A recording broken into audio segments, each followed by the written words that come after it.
Bapak, Ibu, dan saudara-saudariku yang terkasih dalam Tuhan kita Yesus Kristus, salam sejahtera untuk kita semua. Berkat Allah yang Maha Kuasa senantiasa menyertai kita. Marilah kita mendengarkan dan merenungkan bacaan-bacaan kitab suci hari Rabu tanggal 27 Oktober tahun 2021. Bacaan pertama dari surat Rasul Paulus kepada jemaat di Roma, pasal 8 ayat 26 sampai 30. Demikian juga Roh membantu kita dalam kelemahan kita. Sebab kita tidak tahu bagaimana sebenarnya harus berdoa. Tetapi Roh sendiri berdoa untuk kita kepada Allah dengan keluhan-keluhan yang tidak terucapkan.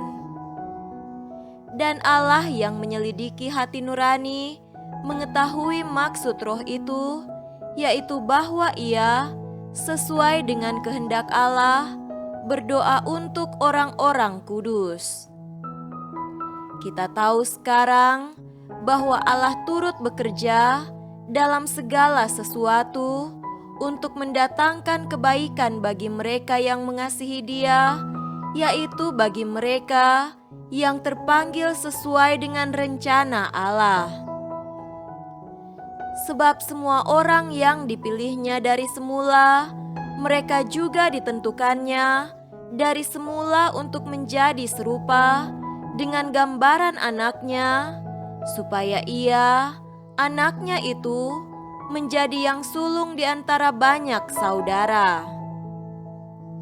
Dan mereka yang ditentukannya dari semula, mereka itu juga dipanggilnya. Dan mereka yang dipanggilnya, mereka itu juga dibenarkannya. Dan mereka yang dibenarkannya, mereka itu juga dimuliakannya. Demikianlah sabda Tuhan.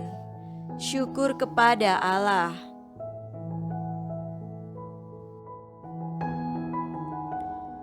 Tuhan beserta kita sekarang dan selama-lamanya.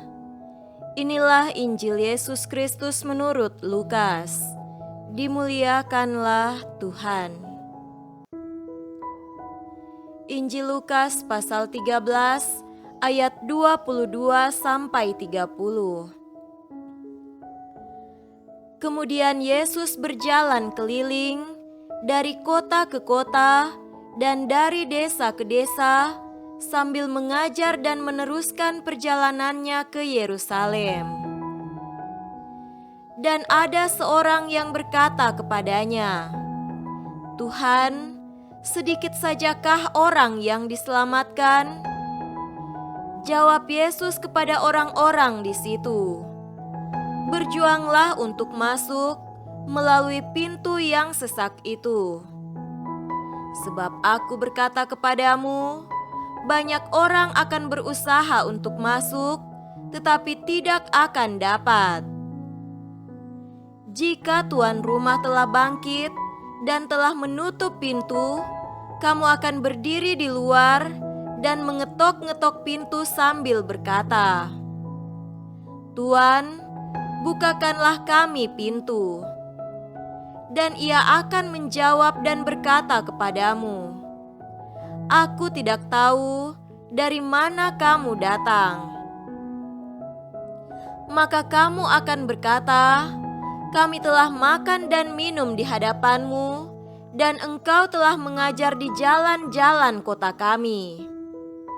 Tetapi Ia akan berkata kepadamu, 'Aku tidak tahu dari mana kamu datang. Enyahlah dari hadapanku, hai kamu sekalian yang melakukan kejahatan.' Di sanalah akan terdapat ratap dan kertak gigi apabila kamu akan melihat Abraham dan Ishak dan Yakub dan semua nabi di dalam kerajaan Allah, tetapi kamu sendiri dicampakkan keluar. Dan orang akan datang dari timur dan barat, dan dari utara dan selatan, dan mereka akan duduk makan di dalam kerajaan Allah. Dan sesungguhnya ada orang yang terakhir yang akan menjadi orang yang terdahulu, dan ada orang yang terdahulu yang akan menjadi orang yang terakhir. Demikianlah Injil Tuhan.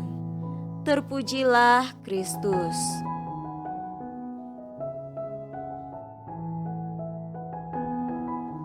Saudara-saudariku yang terkasih dalam Tuhan kita Yesus Kristus, tema renungan kita pada hari ini adalah perjuangan.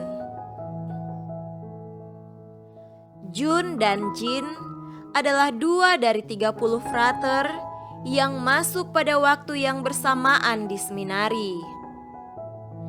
Jun tidaklah pandai. Sejak semester 1, dia menduduki peringkat paling akhir di antara teman seangkatannya. Dia dapat bertahan sebagai calon imam karena perjuangannya yang luar biasa. Sebaliknya, Jin adalah seorang frater yang cemerlang. Dia juara 1 di semester pertama. Dia tak butuh perjuangan berarti untuk mendapatkan nilai paling tinggi. Akibatnya, dia cenderung memandang remeh kehidupan studinya, teristimewa skripsinya.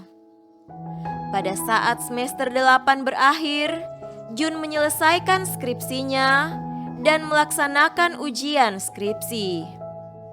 Sebaliknya, Jin tidak dapat menyelesaikan skripsinya pada waktunya. Saudaraku yang terkasih, Yesus mengajar dari kota ke kota dan dari desa ke desa. Semua pendengar mendapatkan warta yang sama, tapi hasil akhir setiap orang dapat saja berbeda. Itulah sebabnya Yesus mengajak semua orang, berjuanglah untuk masuk melalui pintu yang sesak itu. Yesus mendorong pendengarnya untuk berjuang sedemikian rupa. Karena yang paling terdahulu dapat menjadi paling terakhir dan malahan binasa bila tidak berjuang. Dan yang paling terakhir dapat menjadi paling terdahulu bila berjuang dengan sungguh-sungguh. Tak jarang dalam hidup ini, kita merasa berada di barisan paling belakang dalam perjalanan menuju kemajuan atau kesuksesan dan dalam pesiarahan menuju kerajaan Allah. Kerap itu juga disebabkan karena kita merasa tidak mampu atau tidak layak. Tapi, dengarkan pengajaran Yesus. Akhir hidup kita ditentukan oleh perjuangan kita sehari-hari. Perjuangan kita akan menempatkan kita di barisan yang paling depan. Hal ini selalu terjadi, apalagi Tuhan turut bekerja dalam segala sesuatu untuk mendatangkan kebaikan bagi mereka yang mengasihi Dia dengan perjuangan tanpa kenal lelah. Bersama Tuhan, kita menjadi semakin kuat dalam perjuangan, melewati pintu yang sesak sekalipun, untuk tiba pada kemajuan dan kesuksesan, dan untuk masuk ke dalam kerajaan Allah. Semoga demikian. Amin.